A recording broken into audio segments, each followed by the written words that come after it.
Mr. Horsey, thank you very much indeed for joining us. What's the biggest challenge for aid agencies right now? Well, right now the biggest challenge that we're facing is to get these emergency relief goods, water purification tablets and plastic sheeting for shelter, out to the affected communities in these remote and in some cases cut-off areas. What sort of scale are we talking about here? Because, of course, we saw that devastating tsunami in 2004. This potentially could end up being nearly as bad as that. Not nearly, but at least the second worst such disaster in this region.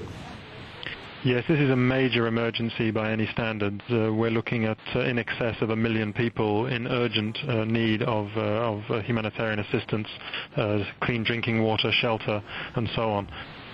And just how difficult is it for these aid agencies to get in? Of course, we have heard that Burma will open its doors to foreign aid, but of course, logistically, that's going to be very difficult indeed for those agencies to access the country. Yes, I think the key bottleneck now is getting goods from Yangon out to the affected areas, and Yangon itself has been heavily affected, of course. That's where the bottleneck is. It will be necessary to bring in relief supplies from outside the country, and so it's very important that the authorities are open to that. But at this stage, the challenge is once they arrive in Yangon to distribute them to those communities that need them. All right, thank you very much for joining us, Richard Horsey, a spokesman joining us there from Bangkok, neighbouring Bangkok, a spokesman for UN Humanitarian Affairs there. Well, earlier we also heard from Bridget Gardner. She's a field manager with the International Red Cross in Burma, and she told us how the situation on the ground is desperate.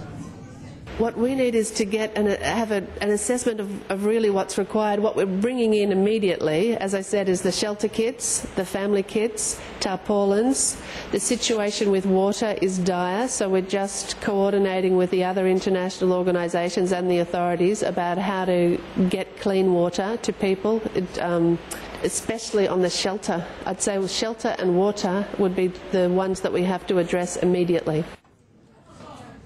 Well, the Democrat race for the White House rolls on. This time the focus is on the states of Indiana and North Carolina for their primaries. Well, polls have opened there now.